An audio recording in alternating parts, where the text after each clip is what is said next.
ამასთან დაკავშირებით, როდესაც ჩვენ შევთავაზეთ, როდესაც იწყებოდა საკრებულოს განცხადება, გინდა გავაკეთოთ ხალბატონო ნერიმანი. არა, ჯერჯერობით არა. განცხადების გაკეთება გინდა ხალბატონო ნერიმანი.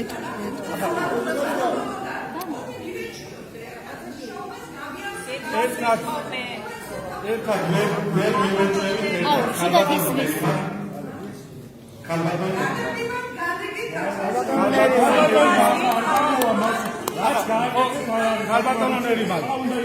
ხალბატონო ნერიმანი ძალიან კონსტრუქციული ვართ ამ შემთხვევაში. მე დავაყენე საკითხი საკრებულოს დაწყების წინ. საკრებულოს დაწყების წინ არავითარ შემთხვევაში ხალბატონო ნერიმანი არავითარ შემთხვევაში განცხადებას გავაკეთებ და მე გავაგრძელებ საკრებულოს ხმა. ფრაქციაზე მნიშვნელოვანი განცხადებები უნდა გავაკეთოთ.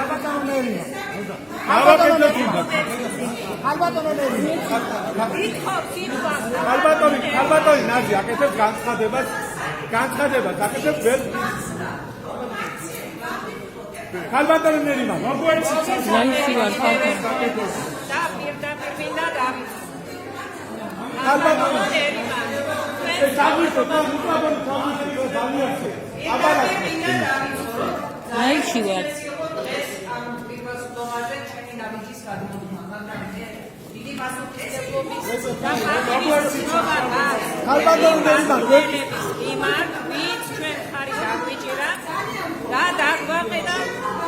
რეალური წინაშე ოპოზიციური უმრავლესობა ქალაქ ბათუმში იყო უმრავლესობაში.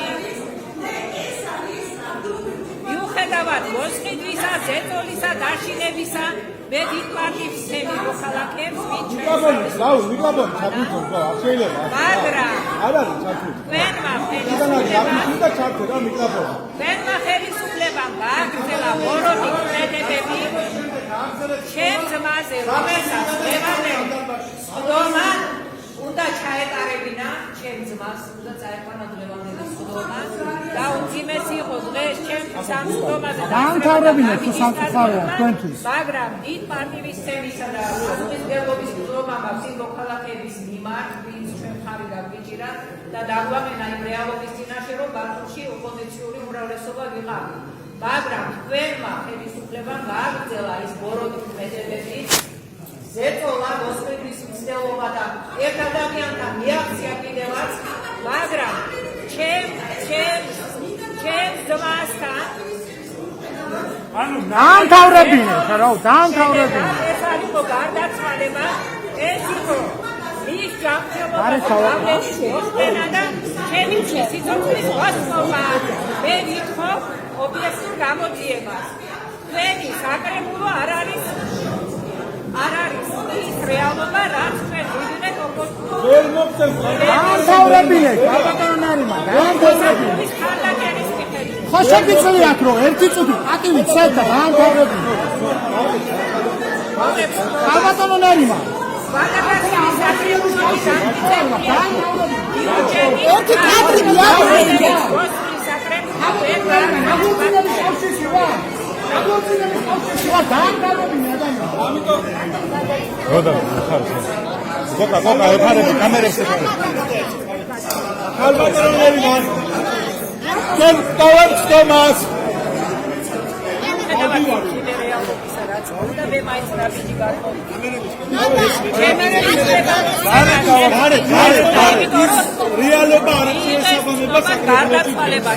გარდაცვალება ეს იყო ის ჯანმრთელობაზე გავლენის ზეწოლა, მოსყიდვის მცდელობა, დაშინება, რაც ჩემთვის სიცოცხლე მოისმო რა გავლენის მიხედვითაც და ვითხოვ ობიექტურ გამოძიებას. ლევანდელი საკრებულო არ არის ის რეალობა, რაც ქალაქის მოსახლეობის მხარდაჭერით მივიღე.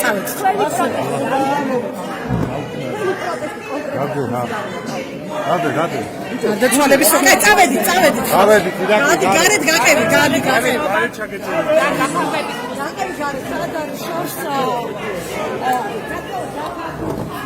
როგორც ხედავთ, ოპოზიცია ტოვებს ხდომათა დარბაზს, მას შემდეგ რაც საკრებულოს წევრმა ოპოზიციიდან ნაზიფ უტკარაძემ გააკეთა განცხადება იმასთან დაკავშირებით, რომ მისი ძმის თაობაზე ისაუბრა მან, რომელიც იყო არჩეული როგორც ბათუმის საკრებულოს მაჟორიტარი და ის ცოტა ხნის წინ მოულოდნელად გარდაიცვალა, როგორც იცით ნაციონალურმა მოძრაობამ გავრცელა განცხადება მისი გარდაცვალების შემდეგ, რომ მასზე ახდენდნენ ზეწოლას იმასთან დაკავშირებით, რომ მას ნეიტრალური პოზიცია დაეჭირა, სთხოვდნენ მას, რომ ნეიტრალური პოზიცია დაეჭირა საკრებულოში და არ მიიღო ოცნების საწინააღმდეგო გადაწყვეტილებები. როგორც ხედავთ, საკრებულო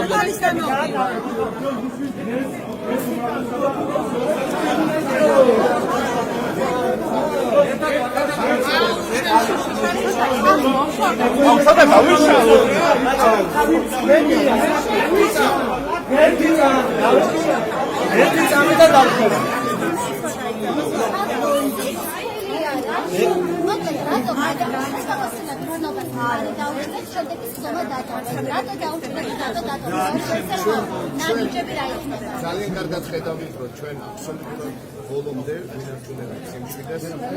სლომის დასაწყისში ყოველთვის იქნებოდა განცხადება, მას მერე ნაირად გახსოვს. კიდევ ერთხელ დაირღვა ამ ქალაქში, ამ საკრებულოზე სიტყვის თავისუფლების კონსტიტუციის დაფუძნებული უფლება, სიტყვის უფლება აღნიშნავს ადამიანს, ახლობელი ადამიანს. ჩვენი გაგება მოუკლეს, მაგრამ რა თქმა უნდა, გამოძიება უნდა გაგრძელდეს, მაგრამ თავარი რა ჩვენ მინდა ვთქვა, საკრებულო, რომელიც აირჩია ამ ქალაქმა, საკრებულო, ვისაც ამ ქალაქმა გამოუცხადა ნდობა, ეს იყო ოპოზიციური საკრებულო მხარე. ყველაფერი გაკეთდა ამ ქალაქში, რომ ჩვენ აღარ მიგვეყო ოპოზიციური საკრებულო. მეტიც გადავიდა ამორალურ ცევაზე, უზნეო ცევაზე, რასაც ქვია არალეგიტიმური საკრებულოს მიერ უფლებამოსილების გაგრძელება და ჩვენ იძულებული ვიყავით, რომ შეგვეჩერებით. ამიტომაც შემოვედით, ხარი დაუჭირეთ საკრებულოს, ახალი საკრებულოს უფლებამოსილების რომას, რასაც ხალხმა დაუჭირა ხარი, მაგრამ რადგანაც ის არასახავს ამ ხალხის სურვილს, ჩვენ გეგმავდით წყნარად შვიდად ამ განცხადების გაკეთებას და დატოვებით. ყველასათვის ნათელი გახდა, რატომ იყო ბატონ ნუგზარზე ეს ეწოლა. სწორედ იმიტომ, რომ მას ხდომა არ წაიყვანა და ის არ წაიყვანა იმ გზით, რომელიც ამ ქალაქს უნდოდა.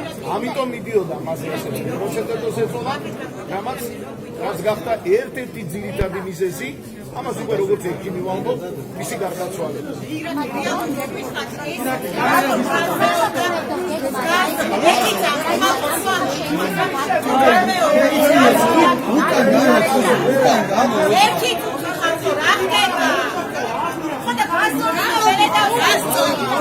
ერთი წამი გავლაგდეთ ხალხო. ნახეთ, ხალხო სიცხვილია რა, გავსწორდეთ ერთი წამი და აგერ არიან ბიჭები ჩავწერეთ.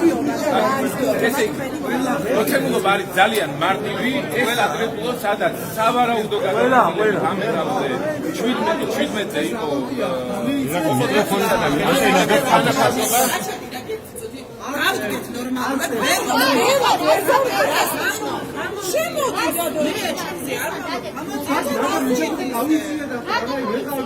სიცხვილია ხალხო. გასწორდით ოპერატორები რა. სიცხვილია. გადაგები ოპერატორები ესია. ირაკლი.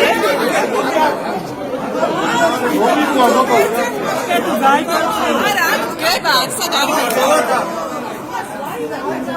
ვისაკ ლაივი? ვისაკ ლაივი? რა გავიშალე ჟურნალისტი.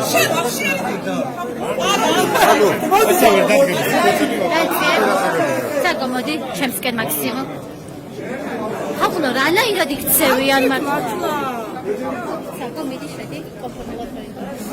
ირაკლი სამოქმედო გეგმები თქვენი რა იქნება, იმიტომ რომ მოცემულობა მაისამდე იქნება უცვლელი და რას მოიტანს ეს პროცესი.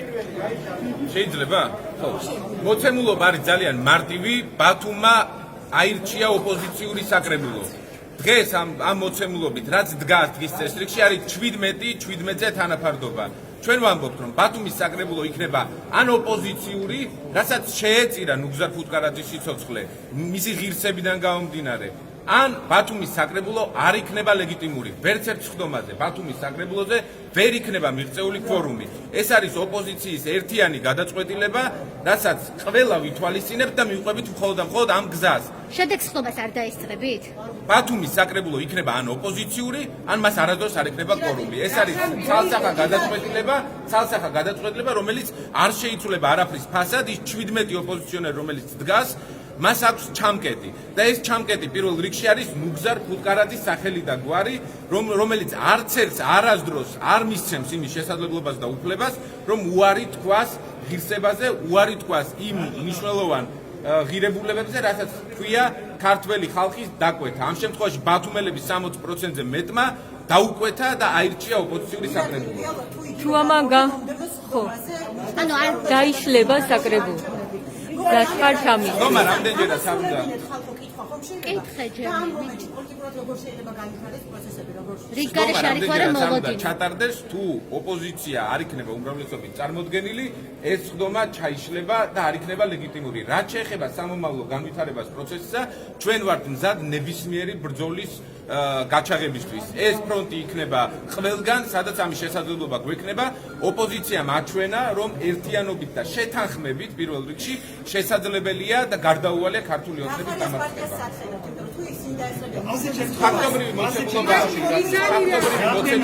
ფაქტობრივი მოცემულობა, რომ გახარიას გუნდი დღეს არ ესწრება საკრებულოს ხდომას, ეს ნიშნავს იმას, რომ ისინი არ დაუჭერენ მხარს იმ ხელისუფლებას და ქართულ ოცნების ადგილობრივ გუნდს, რომელმაც ძალადობით, მოსყიდვით და მუქარით მიიღო ასეთი შედეგი.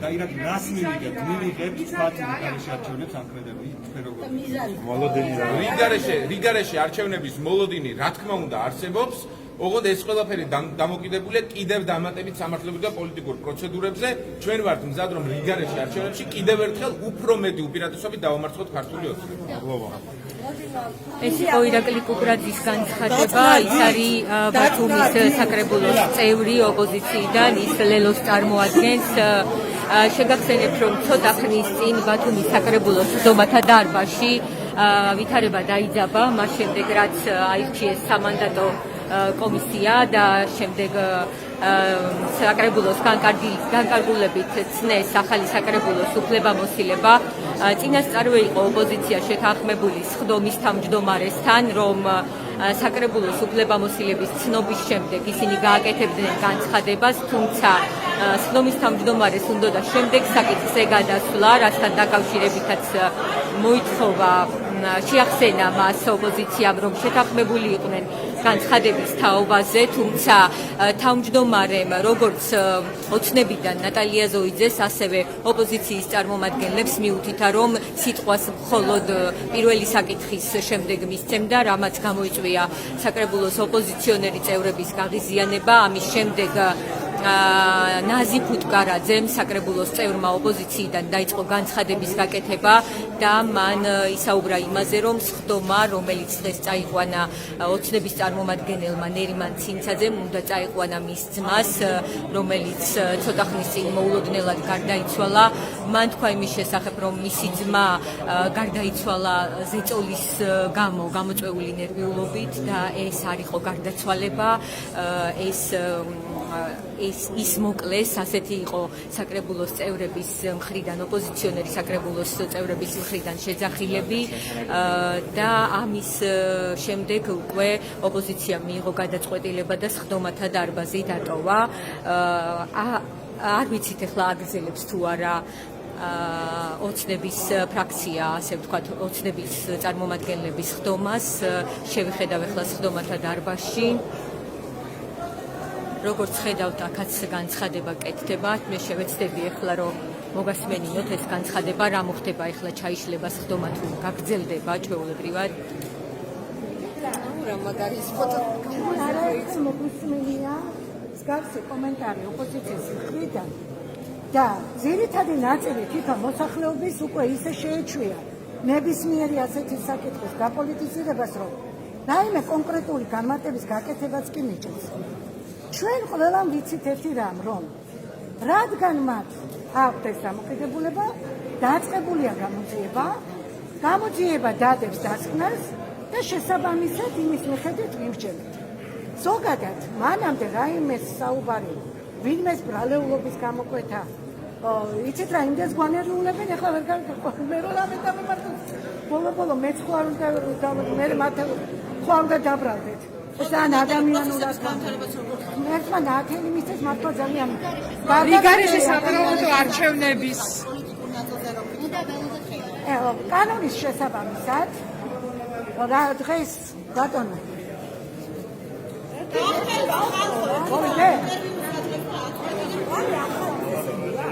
კანონის შესაბამისად ჩაინიშნება კიდევ ერთი შეკრების თარიღი, ისევ შევიკრიბებით, იქ შეკრებილები, როგორც ვიმოქმედეთ, რა ბუნებრივი პროცესები წარიმართება, იმის შემდეგაც გათვალისწინებულია კანონის მიხედვით. განიხილავთ თუ არა ადამიანთა კანონი განიხილავს. ხმედ რა პოზიცია ჩვენ ვერ ავხვდეთ როგორც მოისმინეთ, ეს იყო ნატალია ზოიძის განცხადება ოცნებიდან. ფაქტობრივად სხდომა არ გრძელდება. ნატალია ზოიძე მისაუბრა იმის თაობაზე, რომ რაც შეეხება ნუგზარ ფუტკარაძის მოულოდნელად გარდაცვალებას. აი ახლა სხდომის თავმჯდომარე აცხადებს, რომ სხდომა უნდა გაგრძელდეს და ის მოუწოდებს საკრებულოს წევრებს დაიკავონ თავიანთი ადგილები. როგორც ხედავთ, სხდომის თავმჯდომარე აგრძელებს სხდომას.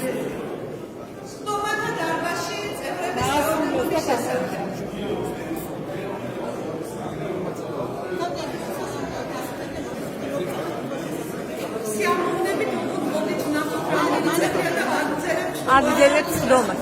გრძელდება სხდომა ქალბატონო.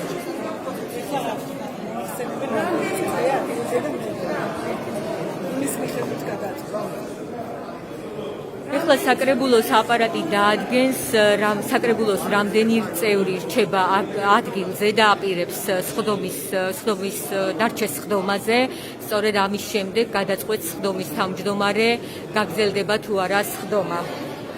რამდენადაც ჩვენ ვიცით, ნაციონალურმა მოძრაობამ სრული შემადგენლობით დატოვა სხდომათა დარბაზი, ეს არის საკრებულოს 14 წევრი, ასევე დატოვა სხდომათა დარბაზი ლელოს წარმომადგენელმა ირაკლი კუპრაძემ, ანუ 15 წევრი ადგილზე არ იმყოფება. ვიცით ასევე, რომ გახარიას პარტიის წარმომადგენლები არ ესწრებიან სხდომას, ეს არის საკრებულოს 2 წევრი, შესაბამისად დიდია ალბათობა იმისა, რომ სხდომა ვერ გაგრძელდეს.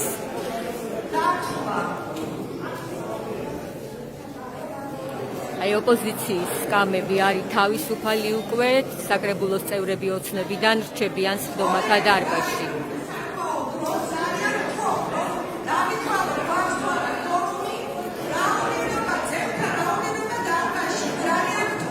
აპარატი ცდილობს ეხლა, რომ დათვალოს არის თუ არა კვორუმი იმისთვის, რომ სხდომა გაგრძელდეს. შეგახსენებთ, რომ დღეს სხდომას არ ესწრება გახარიას პარტიის 2 წარმომადგენელი ბათუმის საკრებულოში. ამის შესახებ წინასწარვე იყო ცნობილი, მათ გუშინ გააკეთეს განცხადება, რომ სხდომას არ დაესწრებოდნენ. ასევე სხდომა დატოვა ნაციონალურმა მოძრაობამ, მასთან ერთად კი ლელოს ერთმა წარმომადგენელმა. ამ დროისთვის არ არის სხდომათა დარბაზში საკრებულოს 18 წევრი, ამიტომ სხდომა ვერ გაგრძელდება. სხდომა დახურა სხდომის თავმჯდომარემ ნერიმან ცინცაძემ, თუმცა შეიძლება ითქვას, რომ დღევანდელი სხდომა ფაქტობრივად ჩაიშალა. საკრებულოს უფლებამოსილების ცნობა მოახერხა მხოლოდ დღეს ახალ არჩეულმა საკრებულომ. მას შემდეგ, რაც ოპოზიციამ დატოვა სხდომათა დარბაზი კვორუმის არარსებობის გამო, საკრებულოს პირველი სხდომა ჩაიშალა. საინტერესოა რა ხდება ამის შემდეგ კანონმდებლობით, როგორც კანონმდებლობა ადგენს ამის შემდეგ შეიძლება გაიმართოს 10 დღის ვადაში კიდევ ერთი სხდომა იმისთვის, რომ გაიმართოს საკრებულოს თავმჯდომარის არჩევის პროცედურა, ასევე საკრებულოს თავმჯდომარის მოადგილეების და დაკომპლექტეს კომისიები. თუ ეს პროცედურები ვერ შედგა, მეორე შემთხვევაშიც, ამ შემთხვევაში შესაძლებელია დადგეს დღის წესრიგში ხელახალი არჩევნების საკითხი. დღეს გაიმართა ბათუმის მეხუთე მოწვევის საკრებულოს პირველი სხდომა. შეგახსენებთ, რომ ბათუმში აირჩიეს ოპოზიციური საკრებულო, თავიდანვე ერთიანმა ნაციონალურმა მოძრაობამ შეძლო საკრებულოში 15 წევრის შეყვანა, სულ 12 წევრი შეიყვანა პროპორციული სიით, ხოლო ოპოზიციურმა 3 კანდიდატმა გაიმარჯვა მაჟორიტარულ ოლქებში. ამის შემდეგ მოულოდნელად გარდაიცვალა ნუგზარ ფუტკარაძე, რის გამოც ოპოზიციური საკრებულოს ოპოზიციონერი წევრების რიცხვი 1-ით შემცირდა. ამას ემატება ლელოს ერთი წარმომადგენელი და ემატებოდა ასევე გახარიას პარტიიდან 3 წევრი, თუმცა ცოტა ხნის წინ ერთ-ერთმა წევრმა ირაკლი თავდგირიძემ განაცხადა, რომ მისთვის მიუღებელია ნაციონალურ მოძრაობასთან თანამშრომლობა, რის გამოც ის ტოვებს გახარიას პარტიას. გახარიას პარტიას წარმომადგენლების განმარტება ამასთან დაკავშირებით იყო ასეთი, რომ ის მოისყიდეს, ის გაიყიდა და საკრებულოს 2 წევრი გახარიას პარტიიდან დარჩებოდა პარტიაში და დარჩებოდა საკრებულოში და გააგრძელებდა მუშაობას როგორც ოპოზიციონერი წევრები. ამის შემდეგ საუბარი იყო იმაზე, რომ შესაძლებელი იყო ოპოზიცია შეთანხმებულიყო თავმჯდომარეობის ერთ კანდიდატზე, თუმცა ამ შემთხვევაში უკვე ოპოზიცია მაინც ვეღარ შეძლებდა 17 ხმით თავმჯდომარის არჩევას, რადგან თვითმმართველობის კოდექსით თავმჯდომარე აირჩევა სიითი შემადგენლობის ნახევარზე მეტით, რაც არის 18 და არა 17 და ვერც ოცნება შეძლებდა თავმჯდომარის არჩევას, რადგან ოცნებას 16 წევრი ყავს ბათუმის საკრებულოში. შესაძლებელია მათ ჰქონოდათ ირაკლი თავდგირიძის გახარიას ყოფილი პარტიის წევრის 1 ხმის იმედი, თუმცა ამ შემთხვევაშიც ისინი მხოლოდ 17 ხმას აგროვებდნენ და ვერ ხერხდებოდა ვერც ოცნების მხრიდან მათი კანდიდატის არჩევა. ამიტომ თავიდანვე იყო მსჯელობა იმასთან დაკავშირებით, რომ საკრებულო შესაძლებელი იყო, რომ შესულიყო ჩიხში და ვერ მომხდარიყო საკრებულოს დაკომპლექტება. პირველივე სხდომით მივიღეთ ეს შედეგი, თუმცა მოულოდნელი იყო საზოგადოებისთვის გახარიას პარტიის განცხადება, რომ ისინი არ დაესწრებოდნენ სხდომას და საერთოდ არ მიიღებდნენ ამაში მონაწილეობას. გუშინ ამ გადაწყვეტილებასთან დაკავშირებით პარტიის ბათუმის ორგანიზაციის ხელმძღვანელმა განაცხადა, რომ ვერ შედგა მოლაპარაკებები, სწორედ ამიტომაც მიიღეს მათ გადაწყვეტილება ოცნება და ნაციონალური მოძრაობა დატოვონ მარტო სხდომათა დარბაზში. როგორც ხედავთ, ბათუმის ახალარჩეული საკრებულოს პირველი სხდომა ჩაიშალა. სხდომის ჩაშლამდე ნაზი ფუტკარაძემ, რომელიც არის საკრებულოს წევრი და ასევე საკრებულოს ახალარჩეული საკრებულოს გარდაცვლილი წევრის ოჯახის წევრი და მან გააკეთა განცხადება იმაზე, რომ შეფასება გარდაცვალება ამ წევრის არის არასწორი, რადგან ის ზეწოლის ნიადაგზე ნერვიულობით გარდაიცვალა. ასეთი იყო მისი განცხადება. ეს სხდომა მას უნდა წაეყვანა, განაცხადა ნაზი ფუტკარაძემ. ნამდვილად უწევდა ნუგზარ ფუტკარაძეს სხდომის წაყვანა, პირველი სხდომის, რადგან სწორედ ის იყო საკრებულოს უხუცესი წევრი, თუმცა სამი შესაძლებლობა არ მიეცა.